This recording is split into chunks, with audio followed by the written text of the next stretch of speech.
Students of Washington Township and members of the faculty. At the football jamboree, it's always pleasant to look back on brilliant victories won during the season. They are talked about and praised, but no one ever says much about the games we didn't win. Yet to me, those games we didn't win are the ones that I remember with particular pride, because they proved the real mettle of our team. I like to recall the game we played with our friends, the Wildcats. With but 3 minutes left to play, the score was 24-0 against us. Everyone knew we were beaten. Everyone but the members of the team. They didn't know the word quit. During those 3 minutes, they pushed the Wildcats back the full length of the field and scored a touchdown.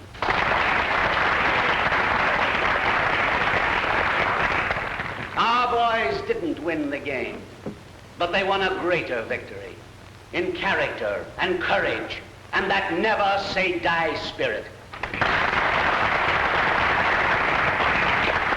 That's why I believe that this ambitious forecast will come true.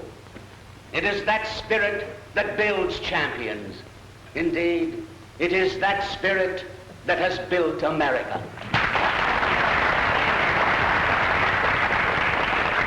And now for the climax of the football jamboree, I'm going to turn the meeting over to Coach Don Hastings.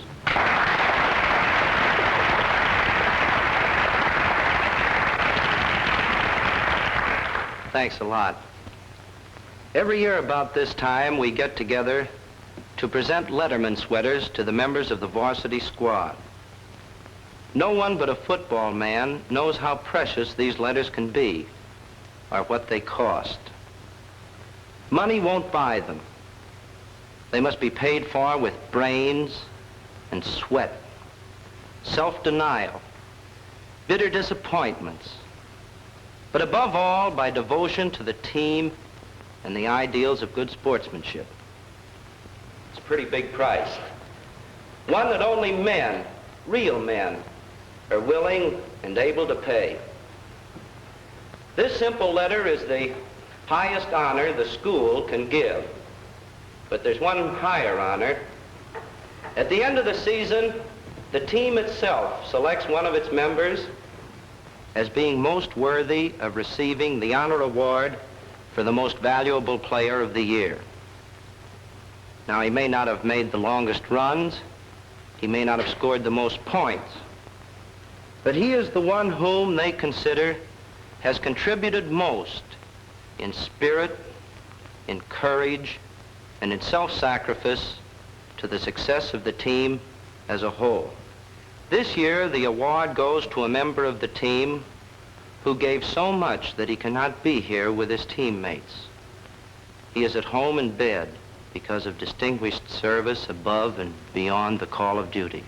We pay tribute here tonight to the courage, the spirit, and the loyalty of this boy, Bud Willoughby.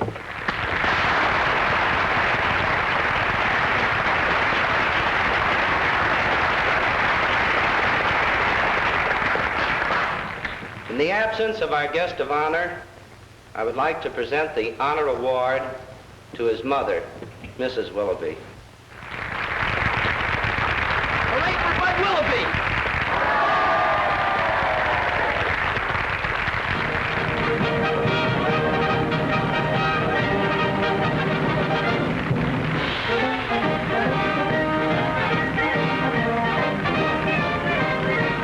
Miss Willoughby? Yes? You think it'd be all right for me to see Bud? All right, Corny, come along.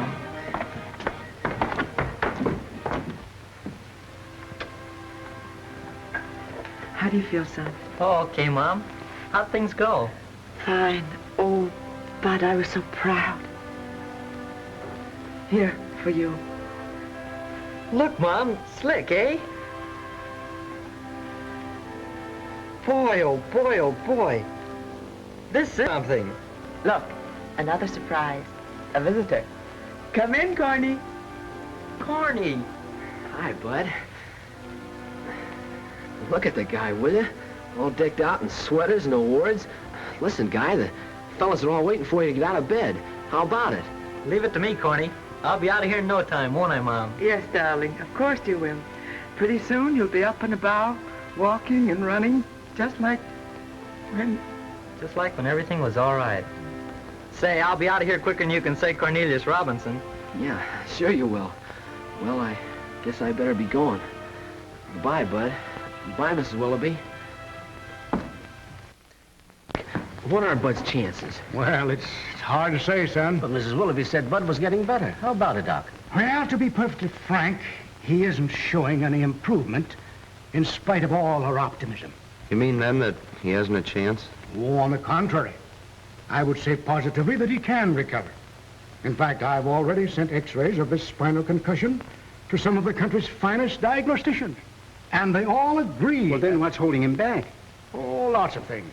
First, an operation. Oh, not a dangerous one, yet still a delicate one. More particularly, it demands very specialized facilities for treatment and care. And we don't have those facilities here. But how about the big hospitals? Can't they do anything? Emphatically, yes, they can. But it would take time and money. Quite a bit of time and lots of money. Yeah, I suppose so. I guess it's the first time in my life I ever wished I was rich. It wouldn't do any good. See, Miss Willoughby is a very proud woman. I don't think she'd take charity. Oh, there's some way. There's got to be some way we can help. Well, Red and I have been helping Bud with his schoolwork. He's right up with his class. Even old Lady Dunham says so. That's right. Old Lady Dunham thinks you've been doing a swell job, too. Yeah, well, I guess I better be moving. Come on, man. Time we all get moving. Yeah, well, Doc, if you hit on any ideas, count us all in on them. Anything at all. well, I've told you all I know. Now you try. We'll be trying. afternoon. So long, Don. Bye. Down there. What did they say about Bud? What seems to be holding him back? Nothing, but a lot of money.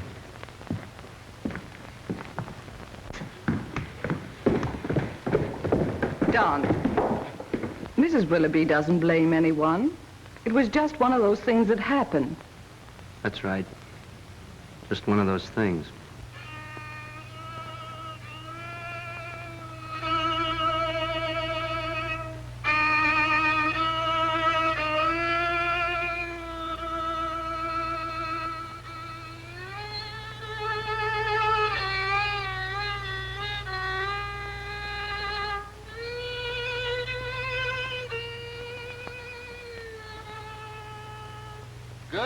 Good. See you tomorrow. What a dope. Even old Lady Dunham says so, and old Lady Dunham standing right behind you. All right, so I make a little slip. And fall flat on your face. Hey, I thought you was gonna fix this. So on your side, you fix it.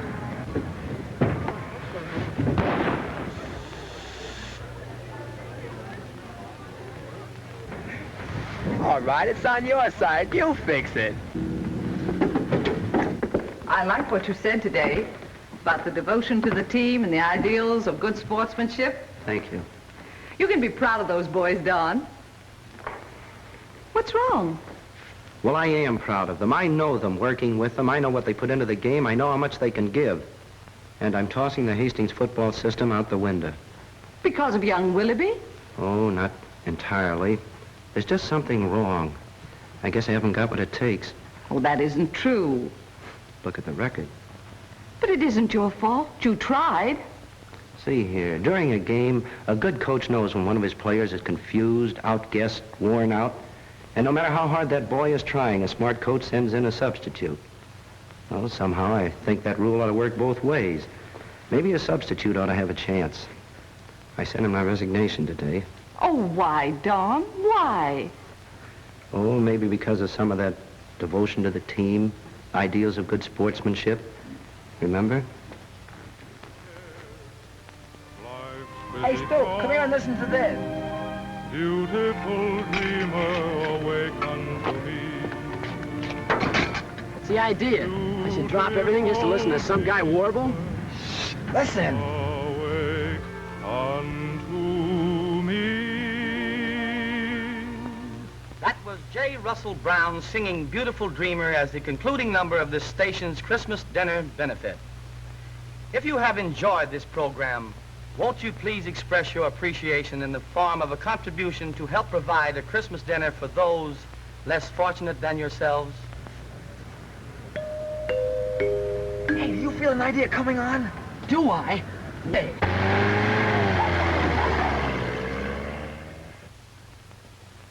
Gee, Mr. Jinks, can't you see? Why, it's terrific. It'll be the biggest and best show that ever hit this town. Folks will be glad to pay real money to see it. There's the money to send Bud to that fancy hospital. Mrs. Willoughby can't turn this down. It's not charity, it's fun. Who's going to stage this super colossal extravaganza? Oh, old lady, I mean, Miss Dunham. She teaches dramatic art. She could handle rehearsals and select a talent. Who's going to handle publicity? This needs a press agent, another Barnum, or a Miracle. Well, gosh, Mr. Jennings, you and I could handle publicity here at Clarion. Our paper covers the county. We'll put handbills on every telegraph pole in the... All this in addition to your regular duties? Well, sure. And I'll have just as much help as we can use. For over a quarter of a century, the Clarion has fought the good fight in this county. Oh, yeah, I know that. The Clarion has never lost a just and worthy cause. And the Clarion never had a better cause than this. Well, as the immortal Horace Greeley once asked, what are we waiting for?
They're all good, but we still need a smash headliner. Yeah, we need a name, a big name. Well, how about me? Joe, we need a name. Joe's a good, and it ain't bad. Okay, Billy. Boy, oh boy. Hey, look, everyone in the county wants to pitch in and help. Why, here's a hillbilly act, and it's very good, they say. And here's the Future Farmers Glee Club, and a girls' choir. And here's a chance for Uncle Tom's Cabin and Swing. That's enough of that. Red, where's Cornelius? Corny, isn't he here? You know he isn't here, and I suspect you know he wasn't in school today. Well, that's amazing. I can't understand. Hey, here's Mr. Jennings. Maybe he knows. From an experience of many years, I am convinced that... Mr. Jennings, where is Cornelius Jones? I am coming to that in due time. From my experience of many years in the theater, I am convinced that what this show needs is a big name. Something to startle the country. A headliner, say, like Melody Parker and her Melodiers. Melody Parker? Exactly. Oh, but would she? I kind of think she would. After all, Melody was born and raised in this town. At least we can try. I'm coming to that. We wired already, and she replied, sorry, but conflicting engagements make it impossible to take part in your show. And it was signed Melody Parker. I don't know, that sounds phony to me. After all, the Parkers and the Willoughbys were neighbors. It just doesn't sound like Melody. I'm coming to that. We thought it sounded funny, too, so Corny drove over to where she's appearing on radio to ask her himself. Sorry, girls, I'd like to rehearse it again. There's just no feeling.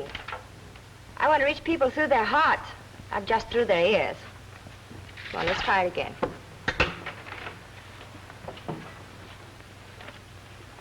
Mr. Cornelius Jones. Sorry, I don't know him.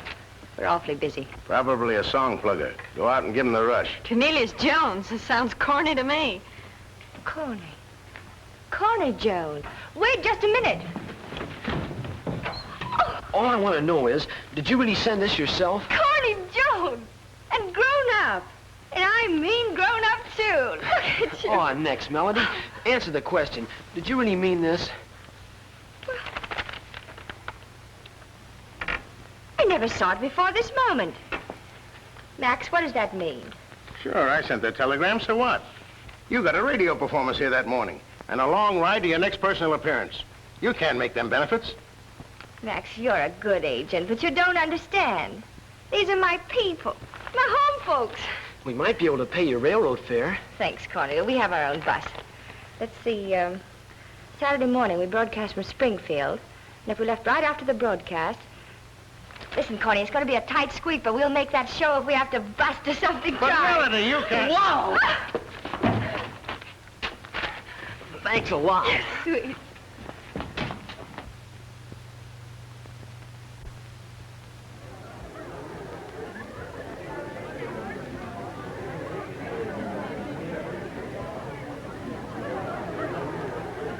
You sure she's really coming? Absolutely, with her full orchestra.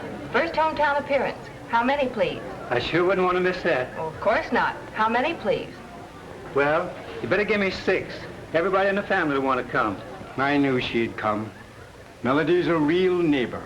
That's the kind we grow out here in God's country. Lucky for us, it quit raining.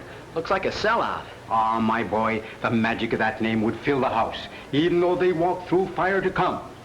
Hey, see, look. It's for Melody. The storm's got him. It's turned to sleet and the road's turned to ice. Slowed down by icy roads, but we're still coming. Suppose they don't make it, what'll happen? I'm trying not to think.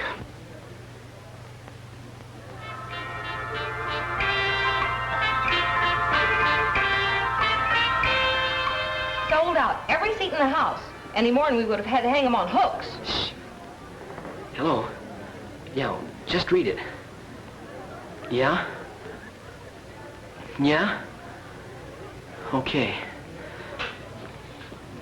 They're still coming, but I don't know. When the rain stopped, but they're way behind schedule. Suppose they don't make it. Maybe we ought to call the whole thing. Oh, I don't know. No, son. The show must go on.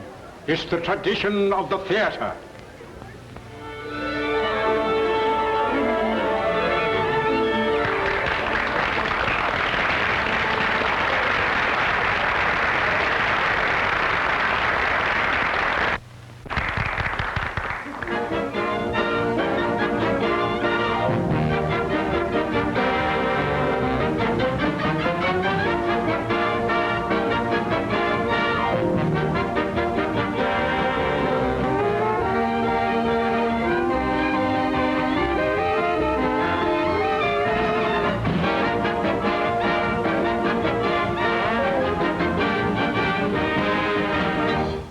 Too nervous to do this.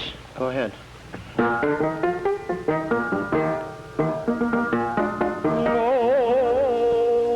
Once I was wacky, or once I was hoppy, once I was cocker, once I was happy, but found I'm no lorn. Now I'm forlorn, now I'm forlorn. Like an old loot, like an old coat, like an old coat that is torn and tattered, or teetered and torn, or ripped.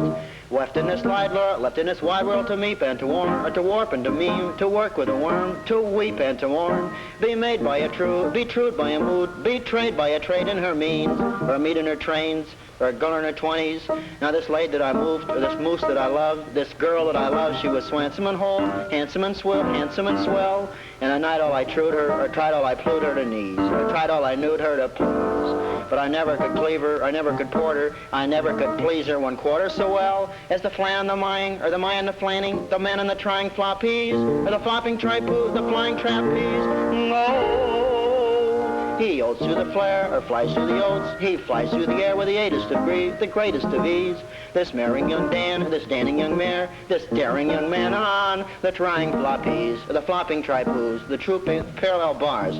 His actions are graceful, his actions are graceful, all the pearls breeze, all the ghouls he does plume, all the girls he does please. And my muff, or my stuff, my love, he has hole in a stay, or stolen a hole in a stool.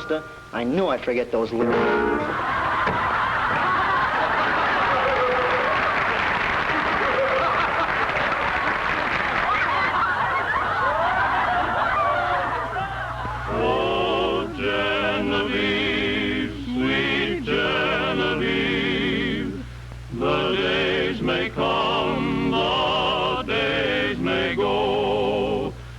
Still the hands of memory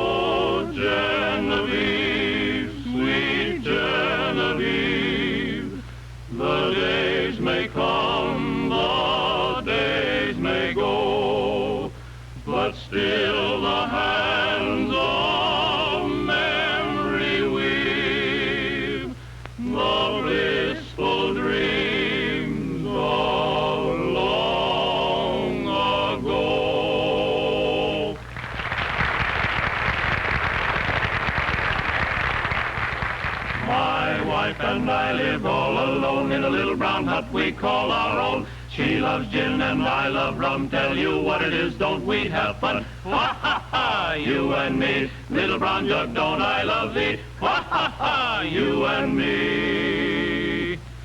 Little brown jug, don't I love thee?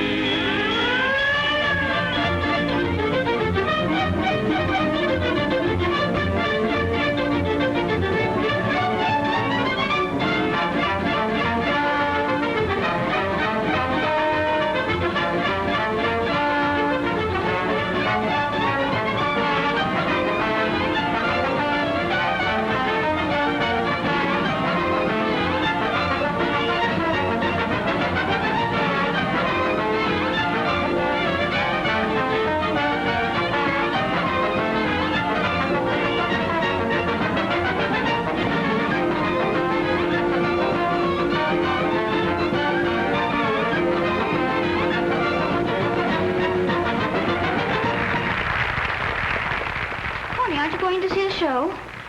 Look, everybody in the county's gathered in there to see an act that's way off down the road somewhere. And I'm in there laughing? Go away, will you? Scram! You worry in peace. What do you think? Think? I stopped thinking hours ago. Now I'm quietly going nutty. Personally, I think you're crazy. You think I'm crazy? Ah! Come on, son. This isn't doing any good. Well, I know what I'm going to do. I'm going to drive out to the county line. If the Melodiers show up, I'll follow them back into town. If they don't, just keep right on going.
Oh, good performance, Roy. Oh, thanks, Miss Dunham. Thank you.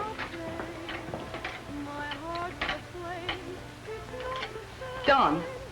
Don, I want to talk to you. Don, once upon a time, you did a song and dance routine in the college musical show. Yeah, pretty good too, wasn't it? Say, those were the days. Oh, Don, be serious. You're going to do that routine again tonight. Yes, I know. Who, me? Don, we've got to stall and pad the show. Oh, I know, but I couldn't do that. I haven't danced for years. You're going to dance tonight as you've never danced before in your life. Come on, put on some grease paint.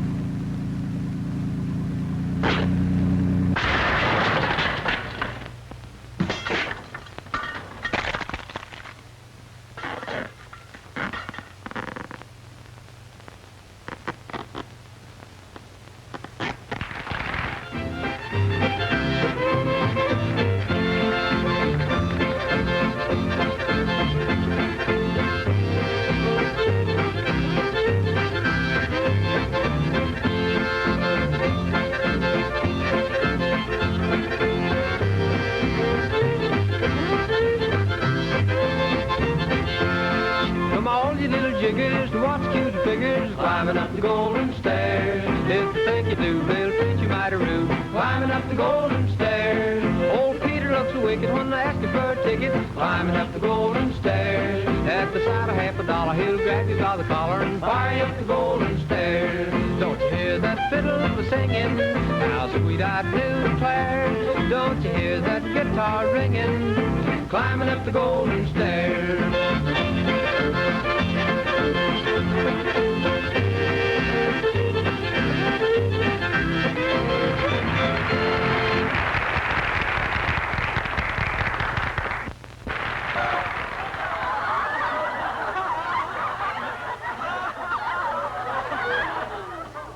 And now for a selection on a genuine hootenanny.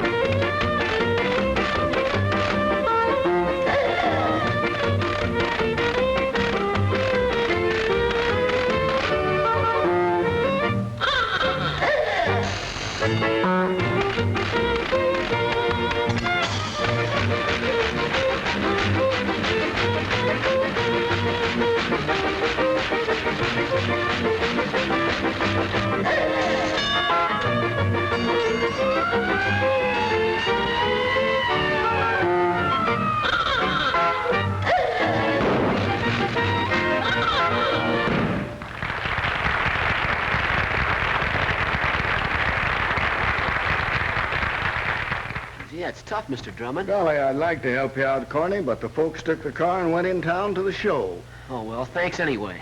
Say, there's the tractor in the shed. You can take that if you want to. Tractor? Sure, it's the same as your Uncle Jim's. And you've driven his. Well, that's swell. Sure, and you can take the shortcut across country and cut off 3 or 4 miles. Okay, Mr. Drummond, come on, let's go.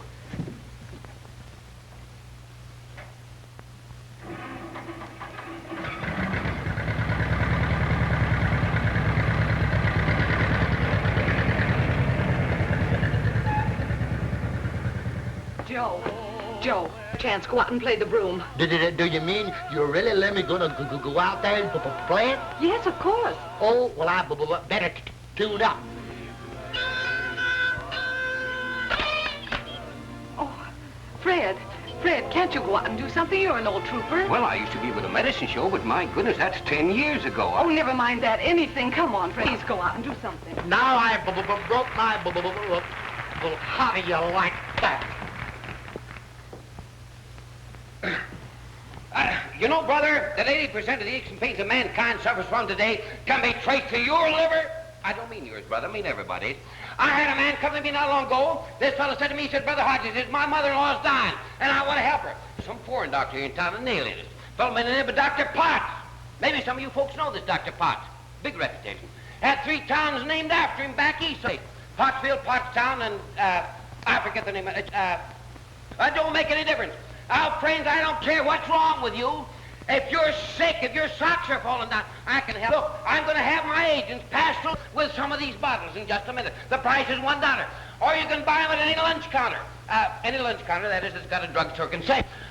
Friends, I don't care what's wrong with you. 1 bottle will help you. I have never had a person, not one single person, come back for a second bottle.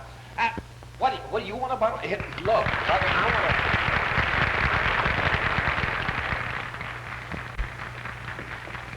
Already done? Look, it's been too long. I can't. You can and you will if I have to drag you on that stage myself. Here's the prop. The orchestra has your music. Now get out there and do your stuff. Oh, Nellie.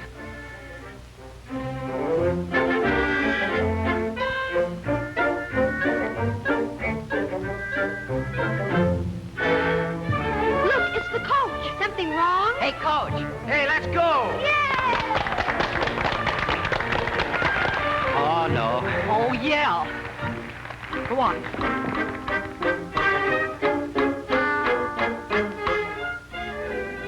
Hello. I'm supposed to meet Nellie here at 8 o'clock, but as usual, she's a little late. Guess I'll have to dash into a little dance. Okay, Professor?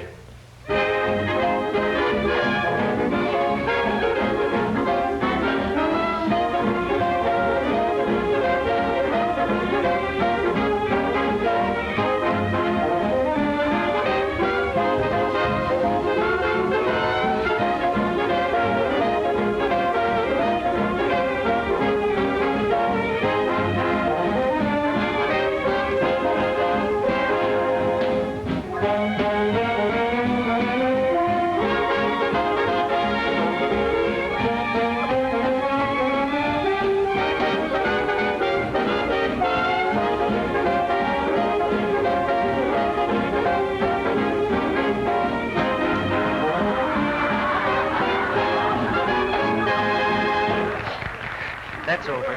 Not yet. Keep going.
It's a frame-up, I tell you. Advertising Melody Parker. And where is she? Where is she? She'll be here in good time, Mr. Flint. She'll be here. Sure, no fool, Mr. Flint. She'll be here. That's what you say. But I'll show you. Mr. Flint, may we show you? My boy, if this is show business, you can have it.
hero. No fooling, Don. Thanks. Well, I guess it was worth it. Even if I die this minute. And I'm not so sure I won't. Thank you. Thank you all. I probably look pretty silly. I'm so awfully happy. I just have to cry a little. I'm terribly glad to have had the chance to be a part of all this. It makes me proud to know you thought of me. I'm proud I could pitch in, just as neighbors should. Several years ago, a girl with freckles and long, skinny legs stood up here and conducted the high school orchestra in a medley of American folk tunes. And she was almost scared to death. Tonight, that same girl, grown up, will conduct the same medley, and I hope you still like it.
Mr. Hastings, the school board received your letter.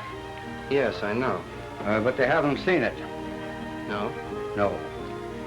And by the way, the specialists made a final examination of Bud Willoughby today. They did? Yes. And they agree that Bud will be back at fullback next fall.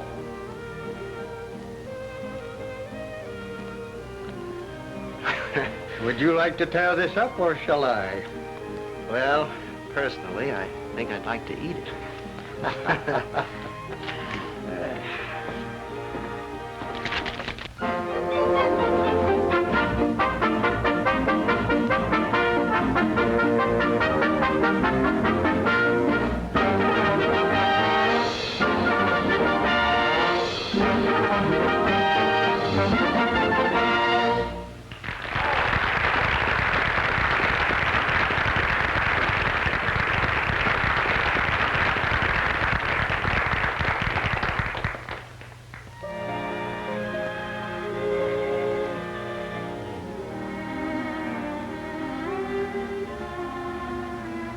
There's a thing called hometown spirit, and sometimes we spurn and jeer it when the voices of the city loudly call. But there's a day when truth will show us that the hometown folks who know us with the old-time friendliness are best of all. For the bright lights gaily shine and soon burn out, and then we're pining for a whole-soul smile instead of frosty frown. And it's then there comes a stealing to our homesick hearts the feeling God's real folks always lived in our hometown.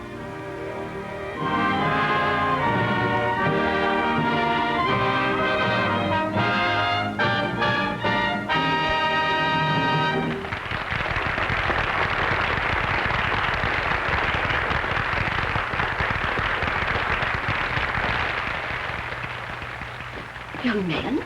I thought you were right good in that dance. Of course, lots of folks thought you was in serious trouble. But I know good acting when I see it.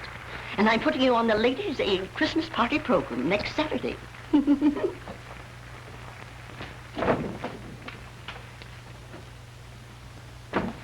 Friends, tonight we have seen an example of the real spirit of America. A friendliness and cooperation that has made us a truly great people.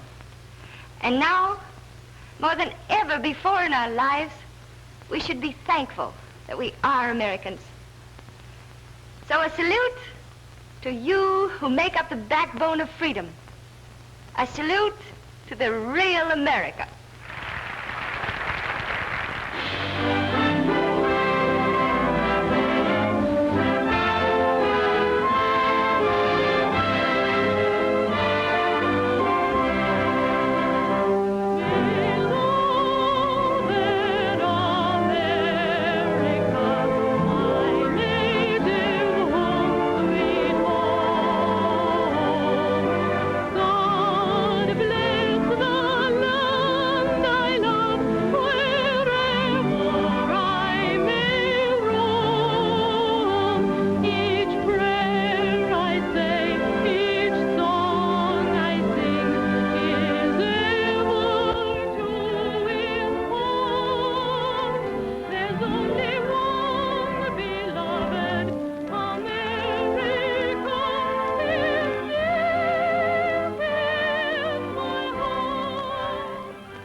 Television Division of the Columbia Broadcasting System takes pleasure in introducing Mr. William Lodge, Vice President in charge of engineering.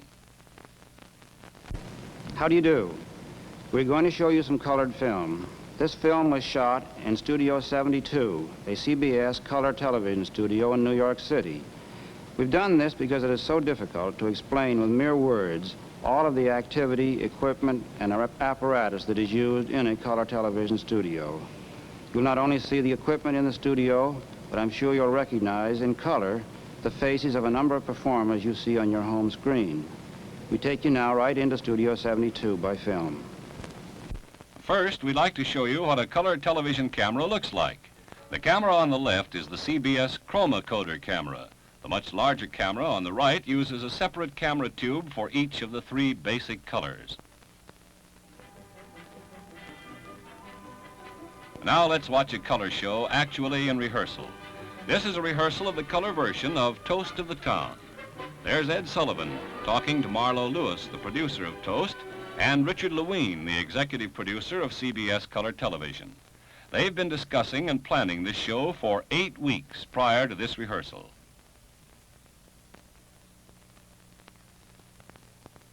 Here's a young lady you probably know. She's Janice Page. And as you can see, black and white television didn't do her justice at all. Now this might look like a bad dream, but actually it's just a high view of Miss Page rehearsing her number. Miss Page goes through this portable door, and after another camera has picked her up on the other side, the door is removed by stage hands. Something didn't go right in the number, so John Ray, the director, tries to find the trouble. There are probably a dozen little groups like this in various parts of the studio, all thrashing out their own particular problems. This is a good view of some of the overhanging lights in Studio 72. There are 600 individual light units hanging overhead. If they were all turned on at once, they would supply 800,000 watts of light. The problem of controlling this mass of lights is solved by an electronic switchboard, which you see here. This complicated piece of equipment is an electronic brain that does everything but talk. With this switchboard, we're able to get over 1 million combinations of the lights in the studio.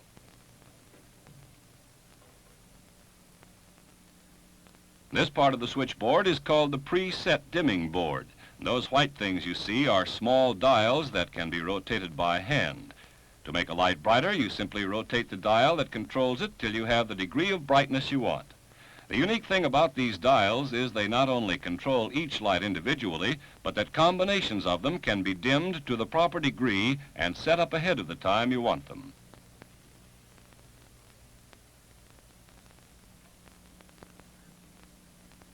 The man sitting at this main control panel is punching the buttons that actually cause the light changes out in the studio. After the dimming dials have been set correctly, this fellow can punch a button that turns on the entire combination of lights that were set up beforehand. When he pushes the dimming lever in his left hand, he can cause the lights to come up slowly. The white buttons on top would make the combination turn on instantaneously.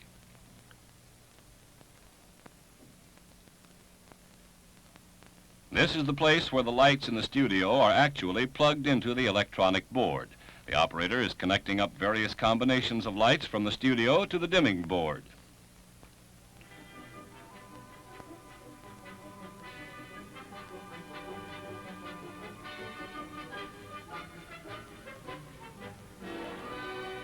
Back on the floor, the tremendous job of putting together the color version of Toast to the Town goes on. This is a look at just a small part of the countless pieces of scenery, props, and equipment necessary for a show of this size. As you can see, Studio 72 in rehearsal looks a little like Grand Central Station during the rush hour. Yet every one of the hundreds of people working in the studio has a definite job to do that contributes to the result you see at home.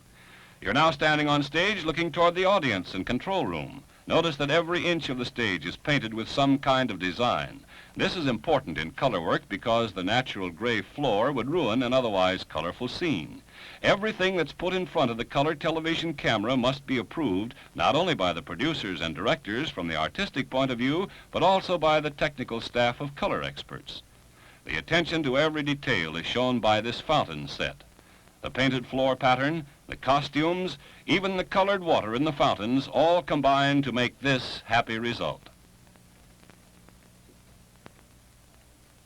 Here you can get a good idea of the size of the color television cameras. Marlowe Lewis is checking a shot with the cameraman while they take a little rest from pushing those monsters around the studio. This was one of the most exciting numbers in the show. Nancy Crompton, shown here talking to Ed Sullivan, danced on that full-size carousel. Dancing plays a most important part in a large musical show, and these dancers have been rehearsing 8 hours a day for the past week. What they're doing now is called a camera rehearsal. The cameraman must know every detail of the dance before they can put it on the air smoothly. Here is something that not everyone is privileged to see. You're about to see smiling Ed Sullivan really smile. Actually, Ed does a lot of smiling, and he's considered one of the most relaxed performers in the business. Well, he has to be in order to live through these rehearsals and then go on the air tonight as if it were a very simple thing. Mr. Sullivan not only performs on the show, but also produces it in conjunction with Marlowe Lewis. They are known for going to any length to get the right thing in front of their cameras.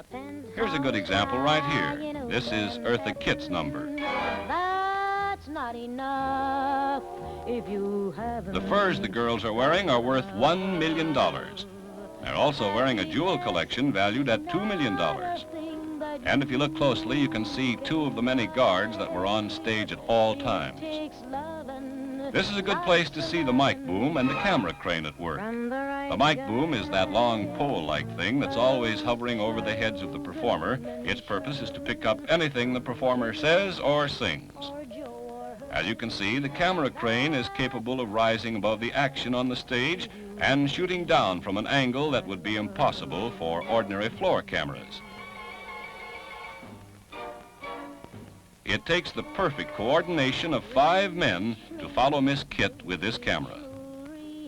Don't you know that's just how... Everyone in the studio takes his orders from this control room when the show is on the air. With the use of an efficient communication system, the many people working in the studio are able to receive instructions as the show progresses. Those things that look like television sets are really color monitors. Each camera has its own monitor, and by watching this monitor, the director can see the picture that the camera is taking. This technician is working on the control panel of a single camera. The small monitor directly in front of him is a black and white monitor. If you look closely, you can see the color bars on the top row of monitors. Unfortunately, they're not very distinct due to the strong light that was necessary to shoot this film.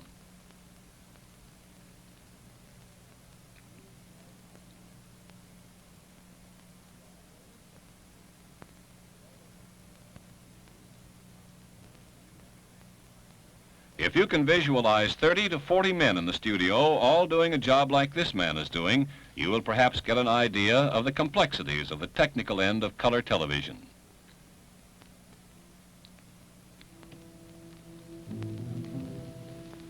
Now let's take a look at another type of show being done in color. It's in the same studio, but Toast of the Town is gone, and the mystery show Danger has moved in. We have a different camera crew out on the floor, different performers, a different producer and director, and different problems.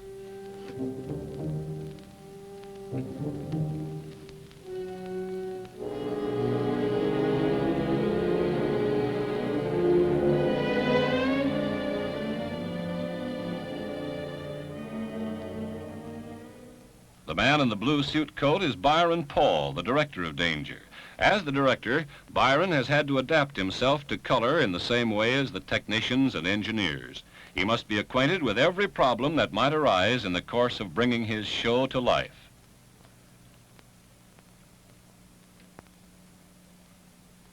In another part of the studio, this performer is having her makeup checked. Unfortunately, the natural skin of a performer comes across on the color camera as shiny and red as a big Macintosh apple. Byron seems to have solved his problem, though. Now he goes back to the control room. This will give you a fairly good idea of the operating conditions on the studio floor. Looks a little confusing, doesn't it? Well, it is. At least it is at this point in rehearsal. What you're seeing is a simple scene change from one set to another. A mass of lights overhead have had to be completely reset in new positions for this particular show, and as you've probably noticed, they're much lower than they were on Toast of the Town. Now, although this looks confusing, actually every one of these people know exactly where they're going and why. At least they will know by the time they get on the air. In fact, Danger was a huge success in color, and everything went smoothly. 2 weeks later, The Best of Broadway had its premiere in Studio 72. They presented The Royal Family by George S. Kaufman and Edna Ferber. Again, the 600 lights in the studio have been completely repositioned. And again, we have an entirely different group of people working in the studio.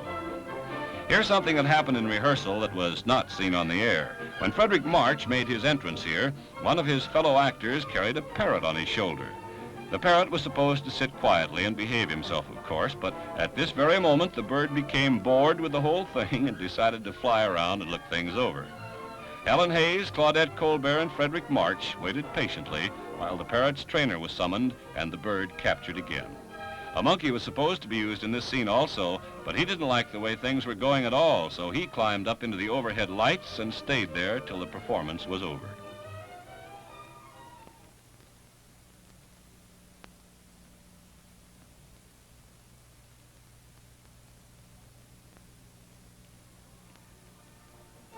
This is a good shot of Helen Hayes and Frederick March thrashing out an acting problem that has arisen. From the actor's point of view, television is a very, very demanding job. They must learn a complete hour-long play in about 2 weeks' time, and the first time they perform it is also the last time, so everything must be perfect for that one performance.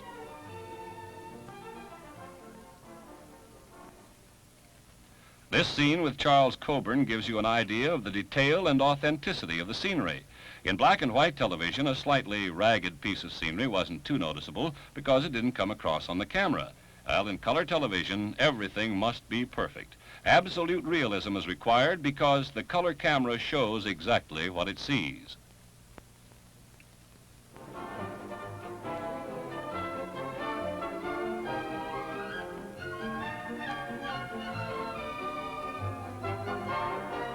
Now the actors are going from one room to another. The camera and boom follow them to the door, and a second camera and boom are waiting to pick them up in the next room. This is just one of thousands of moves that have to be covered for you to see the finished play in one continuous action. And now we're going to have to leave these people to their work. We hope that this film has given you a rough idea of what goes on in Studio 72. The task of putting on a color television show is a tremendous one, as you can see. There are times when the whole thing looks like chaos.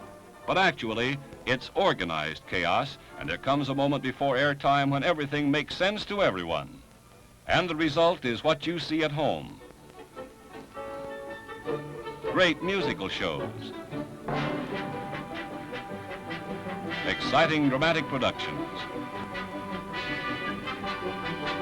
And happy comedy. All done in full color.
We pretty much take for granted that the things we wear, the things we live with, those things with which we play, and the things we work with, that all these things come in colors. Colors to be had in every imaginable shade, and colors that will not fade or run or come off on our hands. In fact, we've come to take this so much for granted, many of us do not stop to realize that it presents any problem at all. Yet the study of color and light is a science in itself, a science that helps us to understand the appearance of everything around us, from feathers to flowers, from foliage to fire, and from fire to the firmament, the gallery where one of nature's earliest forms of art still hangs, the rainbow. Raindrops hanging in the air separate all the colors in sunlight. This is called a spectrum. And this is the same thing man-made, the glass prism taking the place of the raindrops. But both the man-made prism and the heavenly rainbow tell us the most important basic fact in the study of color, that there is no color without light. So that the color of the screen before you seems to depend entirely upon the color of light cast upon it, starting with violet and going to blue, green, yellow, orange, and red. But is the color of the light the whole answer to the way an object looks? Not entirely. For here is a scene under one kind of white light And here is the identical scene under another kind of light, but whose whiteness is the same as the first. Here, the scene changes in depth and intensity as we move the light. And here, the figures appear first shiny, then dull, yet without changing color. So that in order for us to see a color, we need first a source of light, which may be anything from daylight to an incandescent lamp. It is the color of this light that reaches our eye, but it is modified by the object it falls upon or passes through. It may be modified by falling upon foliage, or rocks, or the earth, or by passing through water, or glass, or the atmosphere itself. Each color in the spectrum has its own individual wavelength, just as each note on the piano has its own sound or wavelength. However, you can't play all the notes on the piano at the same time and arrive at anything. But you can take the basic colors of the spectrum and arrive at pure white.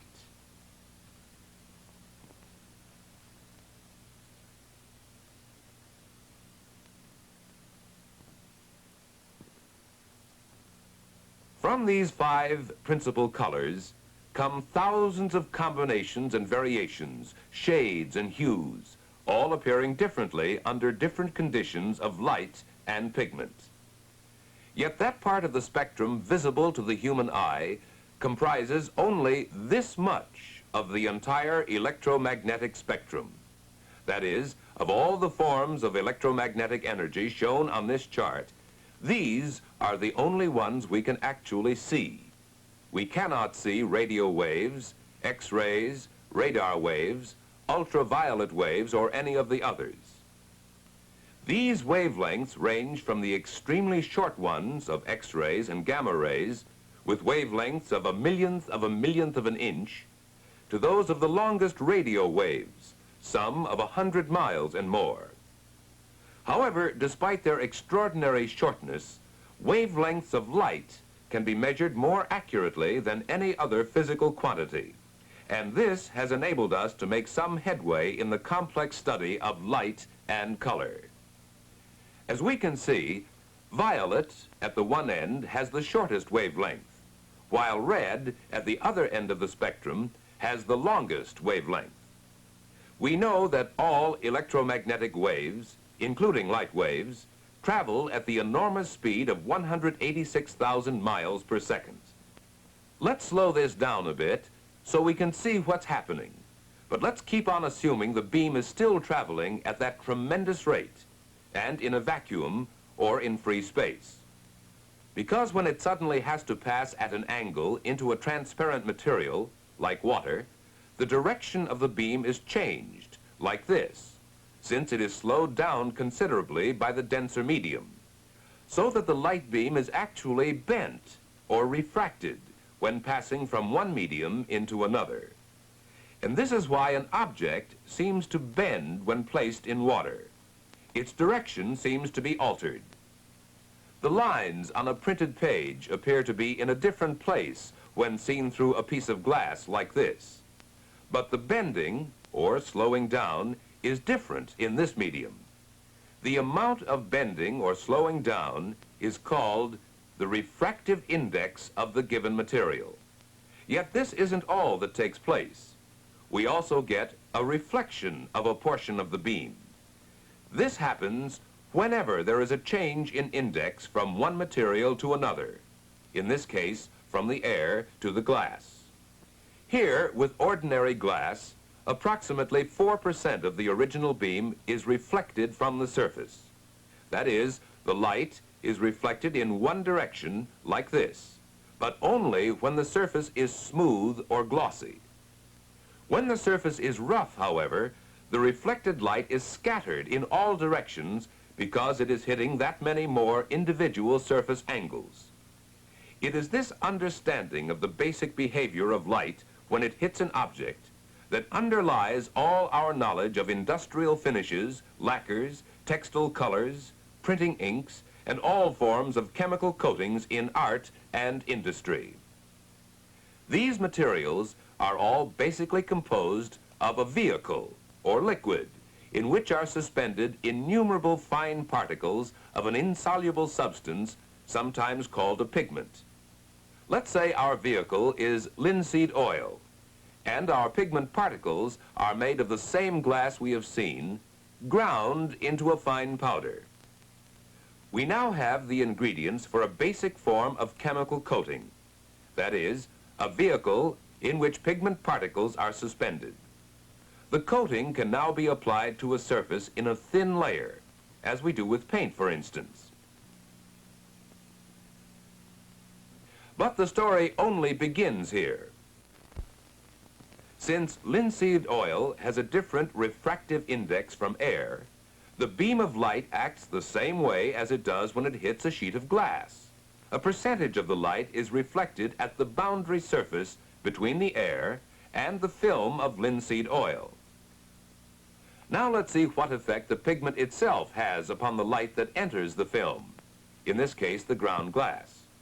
If the type of ground glass has the same refractive index as the linseed oil, there will be reflection at none of the pigment surfaces. In other words, the light will pass through the film as if there were no pigment present, until it strikes the surface on which the film has been coated. If this surface is white, virtually all the light will then be reflected back through the film into the air. If the surface is black, practically none of the light will be reflected. In either case, this coating, or paint, or film is transparent, since the light passing first in, then reflected back out of it, is not reflected in any other directions by the pigment particles. Actually, in both these cases, since the insoluble glass particles are transparent, ordinarily we would not call them a pigment, but rather an extender. But if the type of ground glass used as the pigment has a different refractive index than the vehicle, you will remember that reflection will take place wherever the light strikes an individual particle. So that if there are sufficient particles, and if the film or coating is sufficiently thick, virtually all of the light will be reflected before it has a chance to penetrate down to the surface. In other words, we do not see the surface at all, and we then have an opaque coating.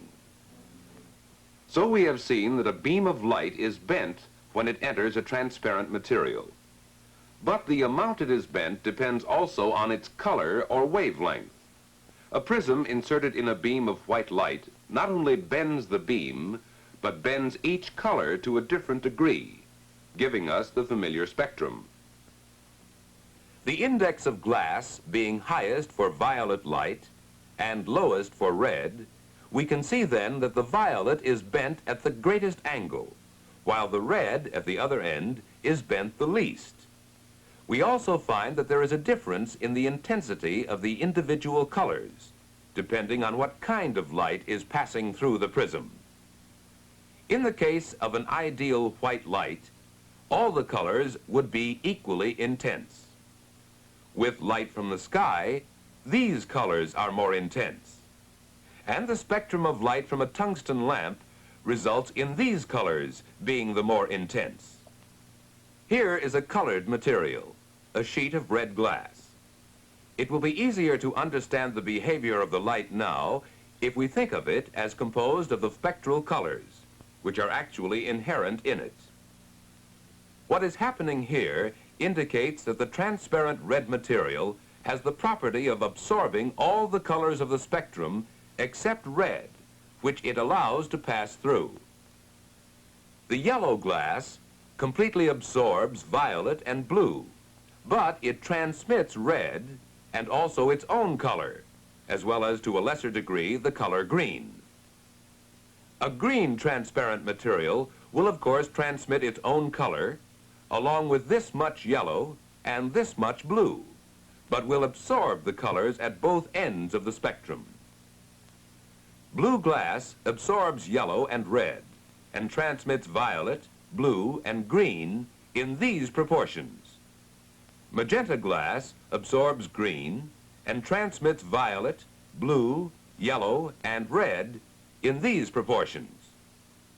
Fortunately, what we have just seen can be expressed far more accurately in terms of graphs, which reveal color differences the eye could never see.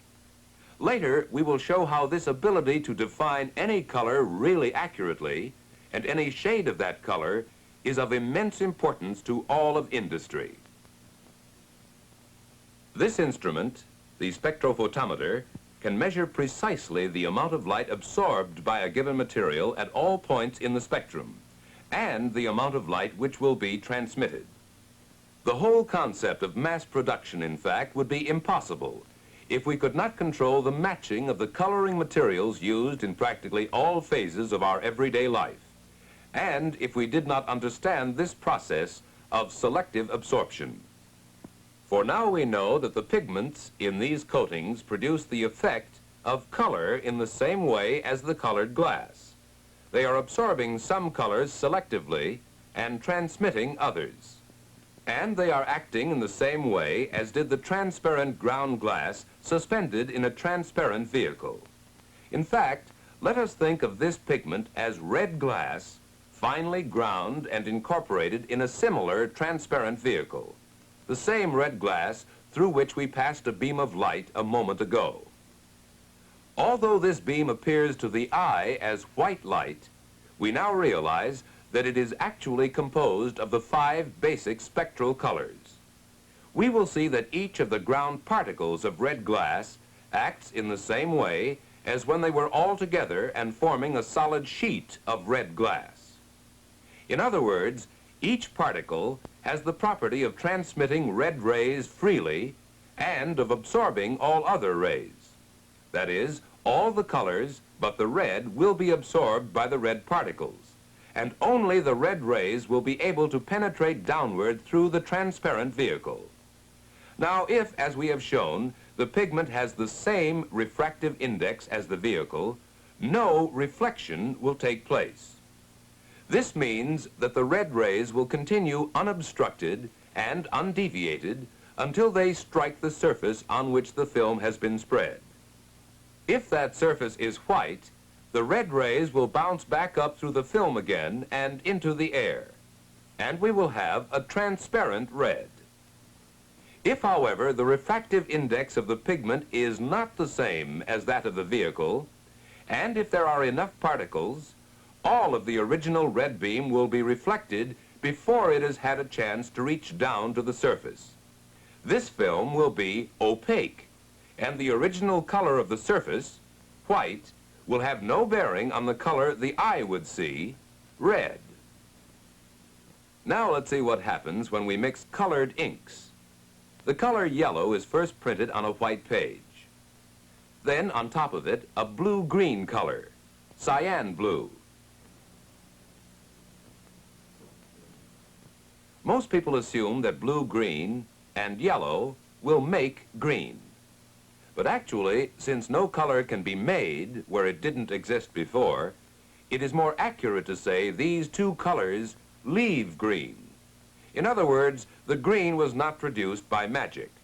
There was some green in the yellow to begin with, and some in the blue-green, or cyan. But now, how can we tell what kind of green we will get? Can we be sure if we will get this green,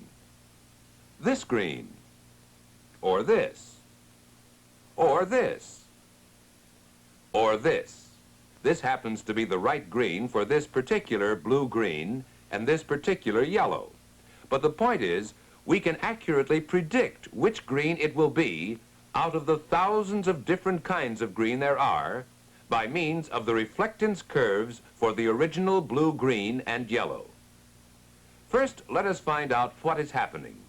As we have seen, the cyan ink will absorb the yellow and the red rays before they reach the yellow ink, but it will transmit the violet, the blue, and the green rays.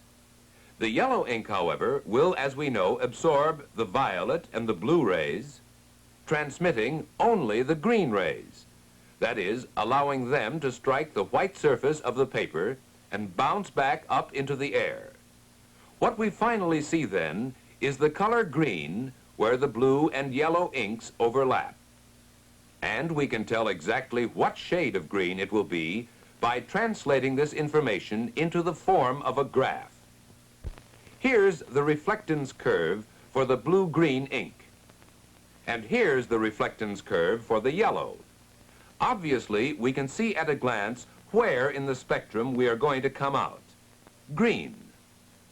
And from the curves for the cyan and the yellow, we can compute the curve for the green, which will result from the two. Arriving at this third color as a result of overlapping, or mixing the other two, as in color printing, is called subtractive mixing, for the simple reason that the second color, the cyan, cannot add anything to the yellow color under it, but can only subtract or absorb rays from the beam of light, in this case, the red and yellow rays. Thus, in color printing, 2, 3, and 4 colors are put on top of one another to get reproductions of an original painting or color photograph. Generally, though, the pigments are mixed beforehand, as in the original painting, then applied directly to a surface. Nevertheless, if the pigments are transparent, the color of the mixture can be accurately predicted by the reflectance curves of the colors to be mixed. For when light strikes the pigments, it follows the same rules as it did with the two inks we just saw. The processes of absorption, transmission, and reflectance are carried on just as with the dry inks, and the green we get can be predicted with just as much accuracy. Without this knowledge, this ability to know exactly how to determine and how to arrive at a desired color, not once, but thousands and thousands of times over, without this knowledge, virtually everything we have about us, from our clothes to our food packages, would look strange indeed. In fact, it becomes increasingly obvious the more we learn about the mysteries of color that modern production methods must lean heavily on the scientific control of pigments, dyes, and inks. So far, we have only considered subtractive color mixture, that is, where certain colors are filtered out, leaving others. What we are going to see now, however, is something else again, additive color mixture. Here is a pattern composed of alternating blue and yellow squares. But seen at a distance, where the eye can no longer distinguish the individual squares, we find that the two colors blend or mix. They blend in the eye, however, and not into the green we would expect by mixing two paints of these colors, but rather into a light gray. This too can be predicted by taking an average of the reflectance curves for the two colors. The curve we get from this average of the other two curves indicates a gray because of its flatness, meaning, as we can see, that it is neither high nor low at any particular wavelength, but is about the same for all. Here is another way of demonstrating additive color mixture, the Maxwell disc. The colors are rotated until again the eye can no longer distinguish them separately and sees only their mixture, which turns out to be the same gray as with the squares of blue and yellow. In general, artists use the subtractive method by mixing their colors before applying them to a surface. But there is one school of painting which utilizes additive mixture. The French Impressionist Seurat was the first modern painter to make use of the technique of pointillism, which is nothing more than the laying on of small, individual dots of paint, which when juxtaposed in the mass, blend together in exactly the same manner as the blue and yellow squares did. But in this case, their colors were selected to produce an extremely lifelike effect. And a far cry from the 19th century French painting, it is interesting to note that today, the most up-to-date commercial application of additive mixture occurs in the most modern art form, color television, where the same principles hold. When we saw the yellow and blue squares a moment ago, we thought they would result in green. But by additive mixture, it turned out to be gray. And here, on color television, we find that it is red and green, which add up to being yellow. Now, as the scene changes on the television screen, let's see what new color red, blue, and green will give us. White, of all things. Now for a further complication. Let us suppose this object were to be televised. First, let us see the curve for this particular color. Very well. Now, here is the same object as it would appear when color televised. It looks to the eye to be the same as before, yet look at its curve now. Strangely enough, although the colors of the object appear to be the same when seen with the naked eye as when seen on color television, the curves for each are quite different. The explanation? It comes down to this: the human eye and how it sees. Another whole new field, and one we haven't time even to begin exploring in this film. We have found, however, that color is not an intrinsic property of physical objects, but depends to an equal or greater extent on different kinds of light and on the nature of the human eye. We have seen something of the behavior of color and light. Refraction, reflection, transparency, opacity, subtractive mixture, additive mixture. And we know this is a field for scientists and technicians, the people who have learned to control and manufacture coatings and coloring agents, printing inks, varnishes, lacquers, dyes, finishes, and textile colorings, to help beautify everything around us, wherever the eye falls, and to make that beauty permanent.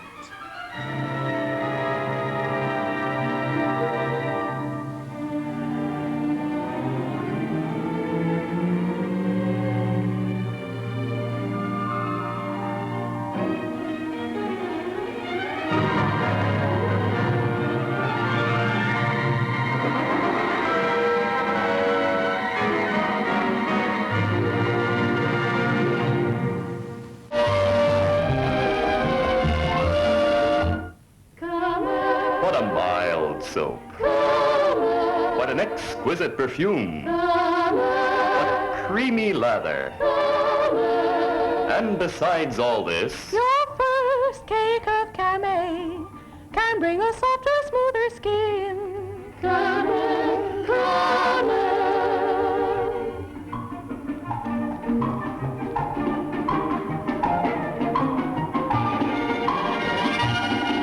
Camay, camay.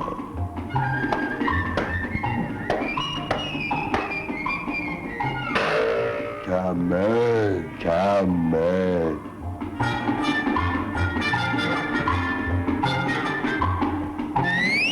Camay, camay.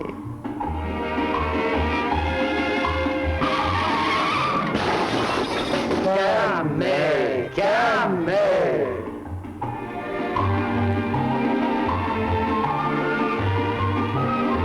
Your first cake of camay can bring a softer, smoother skin. Today, buy yourself a cake of...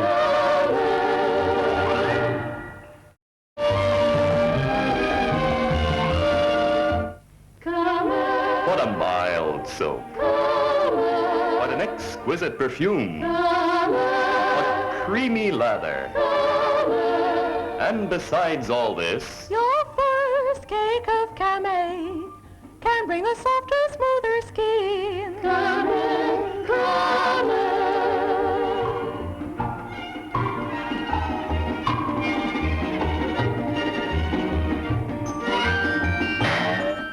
camay, camay.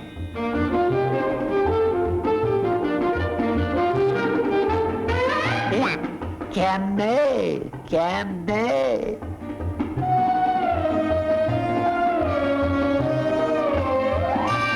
Camay, camay.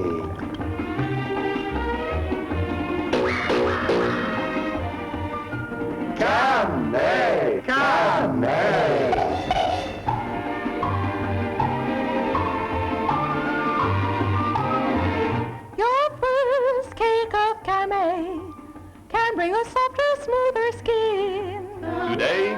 yourself a cake of...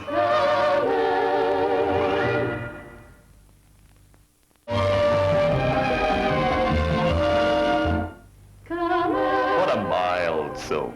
What an exquisite perfume. What creamy lather.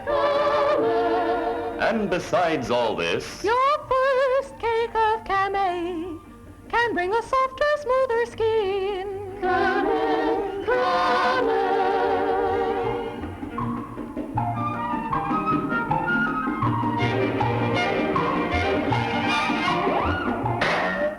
Camay, Camay.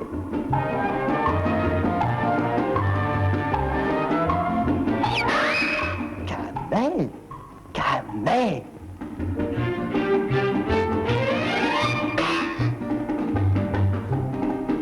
Camay, Camay.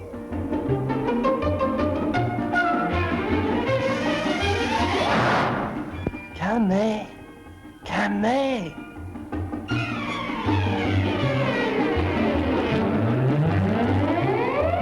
Your first cake of Camay can bring a softer, smoother skin. Today, buy yourself a cake of...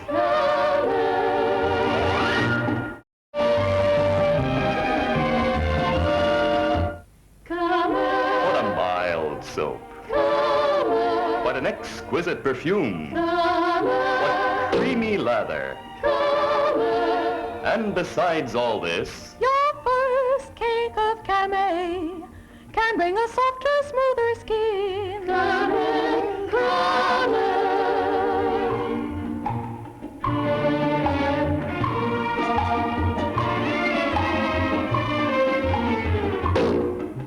Jammy, Jammy.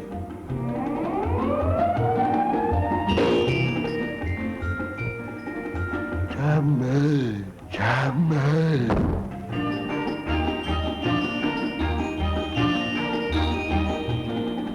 Jammy, Jammy.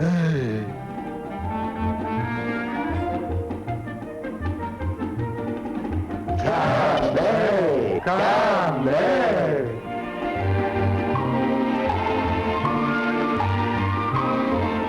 Your first cake of Camay can bring a softer, smoother skin. Today, buy yourself a cake of...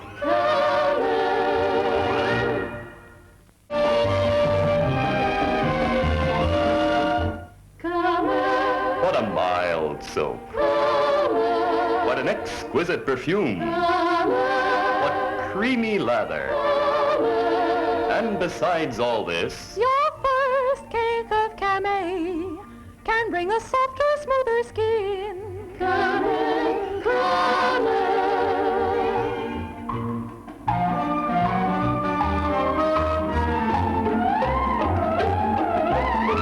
Jammy, Jammy.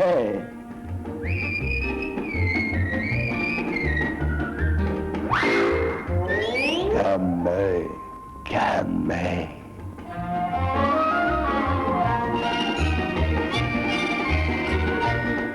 Jammy, Jammy.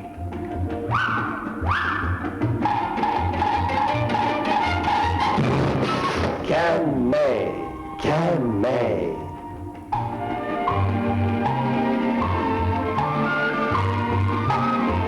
Your first cake of Camay can bring a softer, smoother skin.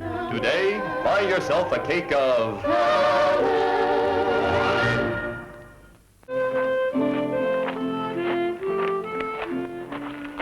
Well, now, as long as this is your first day here, Marietta, I thought I'd bed you down with real straw. Yeah, like I always done for little ears on special occasions when she was with me.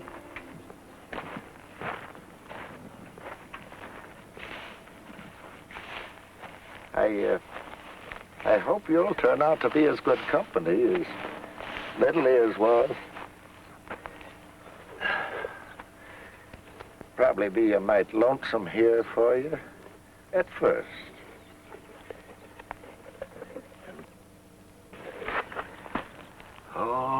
Lordy. Lordy, it is quiet. Night especially. Stars looking down. Mountains towering over you. And hardly a speck of wind. Like you were set down in a bowl of nothing. But I just wish you could have been here a couple of weeks ago. I tell you, Marietta, there was excitement like Little Ears and me never expected to see. Why, the whole desert seemed to open up and come alive.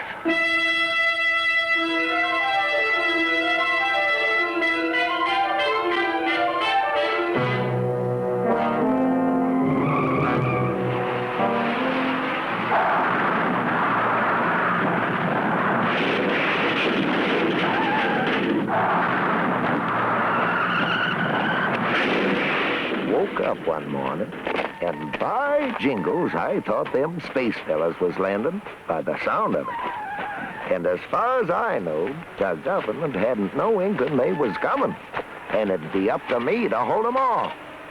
I got Little Ears, and we headed toward them noises. Come on. Lincoln Ninny, it was something worse than spacemen. A bunch of knothead fellas was trying to get an automobile to jump. And what's more, the automobile was catching on. Even that weren't the worst. Little Ears and me went up a ways, and we seen some more of them trying to teach an automobile to fly. Why, they had an airplane running alongside like a mama chicken setting an example to a young'un. Oh, I tell you, I know the world weren't safe with such carryings on. If anything would make folks twitchy, it'd be automobiles flying. I picked out what I thought was the head loony and aimed real careful.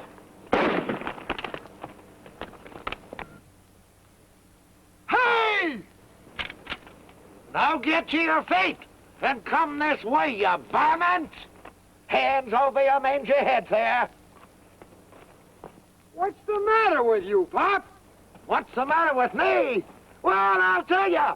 I ain't trying to make no automobiles fly. You keep your hands up there. If you had any beans in your pod, you'd know that automobiles can't fly. Look, Pop, you got this all wrong. We're here testing cars. Testing them? Testing them for what? Wing sprouts? See how much punishment they'll take. How well they're built, how much economy they'll give. Look over there.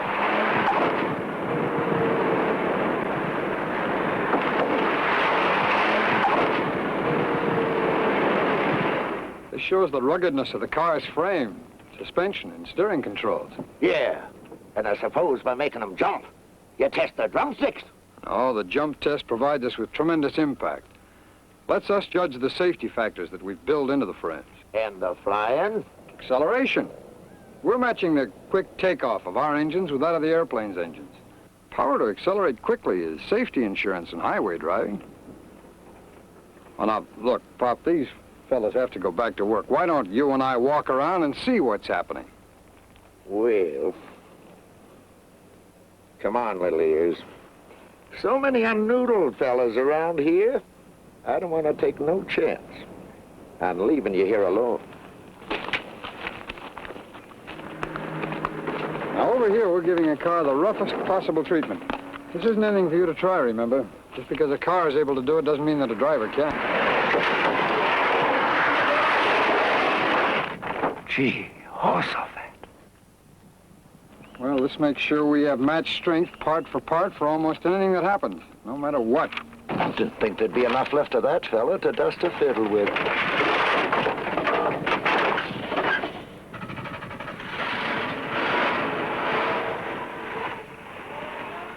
These drivers are experts. They're specially trained. Hi, dear. Hi. My family, come on. Dear, I'd like you to meet a friend of mine. My wife, Betty, my daughter, Janie. How do you do? Howdy. Loose Shoes Lyle, ma'am. But Loose Shoes is enough. And this is Little Ears, ma'am. A girl child. Oh, say, that's just beautiful. Beautiful. Yours, huh? And you're one of them fellas that has got bees in his bonnet. Well, must be the Lord is aiming to make up to you, sir. Me and Little Ears and the girl child just sort of took to each other. We roamed the desert, and everywhere we looked was automobiles where they hadn't no business to be. Sort of hurt me to see the way them juicy heads was torturing them. Not that automobiles were alive or nothing, but there was something living in the way they were so anxious to do what them fellas asked them to do.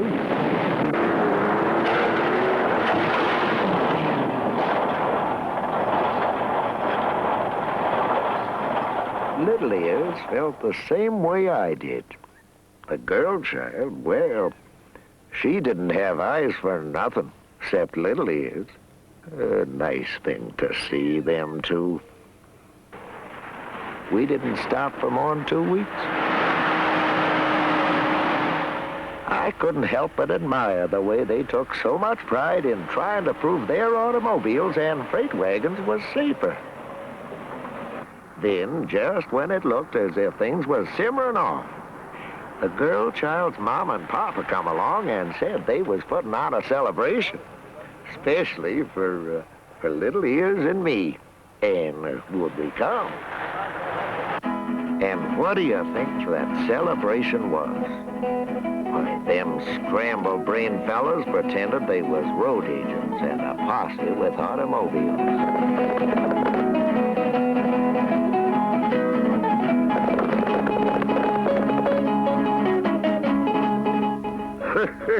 Well, I didn't have the heart to tell them the West never was that way, of course. I always hate to spoil city folks' dreams.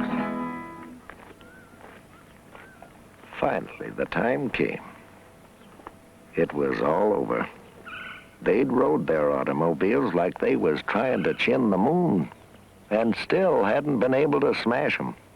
And they was leaving the desert. That was about the most hurty time I can ever remember.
Yeah, kind of tore me apart, Marietta.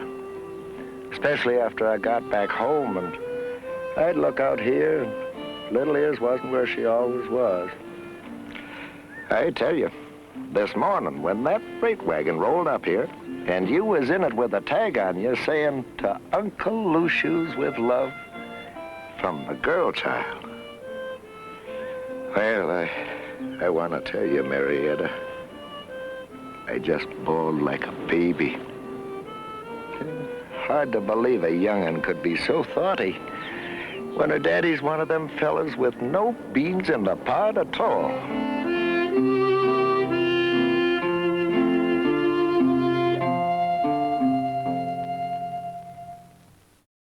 The swimming pools with personality. Swim as a family. Play as a family in a Burnett pool. Skilled craftsmen fabricate each pool to exacting specifications. No other pool can offer so much for so moderate a price. Surrounding the pool is color bond vinyl protected steel chain link fencing that brings to the property owner the beauty, the strength, and protection. Call Burnett Pools, RD number 3, Cortland, 372-1725 for free estimates. Come visit Greenwood's Auto Show in Cortland. The Greenwoods sell to sell again. The area's largest selection of new Plymouth and Rambler models and completely reconditioned, guaranteed quality used cars. On-the-spot financing, serviced by factory-trained service personnel. The Now cars are here, designed from scratch for today's driving by today's drivers. Village Pizza, Andrew and Flora Simbanen cordially invite you to visit and enjoy the finest in Italian pizza. Fresh homemade dough every day, not frozen. The sauce recipes used have been passed down from generations. You may buy one slice or a whole pizza. We welcome carry-out service. Phone in orders, 898-5918. You are cordially invited to Robinwood Mobile Village, overlooking beautiful Lake Milton. For directions and information regarding the village and the luxurious New Yorker, contact Mr. Robinson, the owner, where Route 18 and 534 meet at Lake Milton.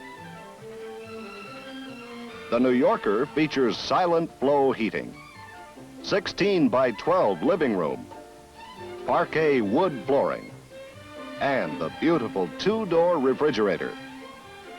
10-year bank financing available. Dilly's Raceways, Austin Village, West Market. Don't drag race on the highways. Do it at Dilly's Raceways. Slot car racing is fun for all ages. Dilly's have cars and parts and experienced personnel to solve your problems. And say, lest we forget, there are bicycles galore at Dilly stores. Warren Bicycle Headquarters for parts and repair service. 2 locations, Austin Village Plaza and 533 South Street, Southeast. Bill's Sit-Go Service, 1761 Parkman, Northwest. You will receive conscientious service and complete guaranteed satisfaction from Bill Lucas in all repair, motor tune-up, brake service, muffler installations, and road service. Bill features a complete line of tire, battery, and automotive accessories. For road service, call 394-7221.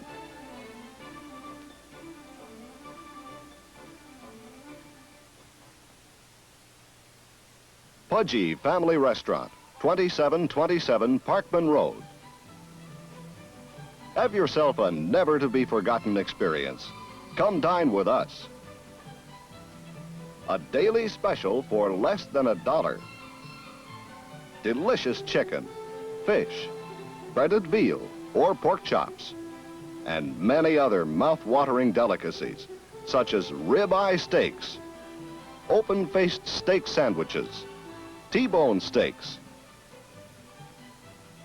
Come visit us, you hear? R.D. Banks Chevrolet, where Route 305 crosses 45 on Mahoning Avenue, Champion. Established 1953, new modern facilities better serve our friends and customers. OK used cars, professionally inspected and reconditioned. Our spacious showroom complements the beautiful new Chevrolet, where you will be served by courteous, friendly salesmen. Our complete service department with factory-trained mechanics serves you best. Hot Dog Stop, 1860 Elm Road. From our famous hot dogs to our sizzling steak sandwiches, every bite is a sweet delight. Our service is prompt and courteous. Ample parking for carry-out service. Shrimp dinners, or by the bucket with French fries and slaw included. Come have a snack with us.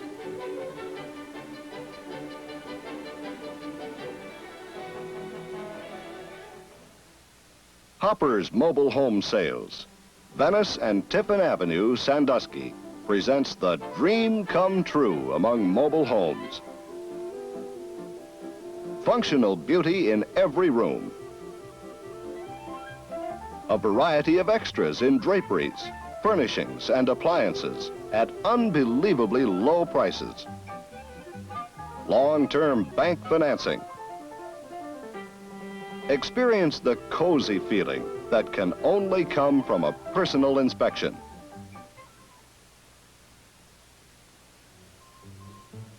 Warren Morgan, founder, Frank Gus Gazakis, service manager, Max E. McLaury, sales manager, owners of Morgan's TV, bring you a wealth of experience in electronics, in good business ethics, featuring a complete line of top brand television, radios, record players, refrigerators,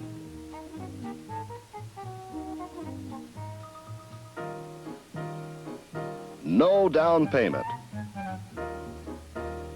Payments to 36 months. Morgan's not only sell you the best products, they service them too.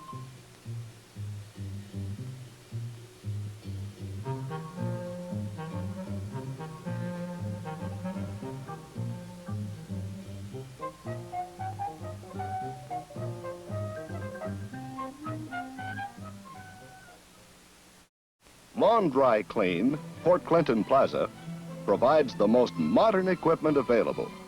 30 Frigidaire washers, 15 large gas dryers, 2 25-pound big boy washers. Offers you the fastest, most economical way to do the family laundry. Venda Wash Car Wash, 120 Buckeye Boulevard, next to Brace's Drive-In. An unbelievably efficient machine. A beautiful, spotless, complete car wash while you remain in the comfort of your car.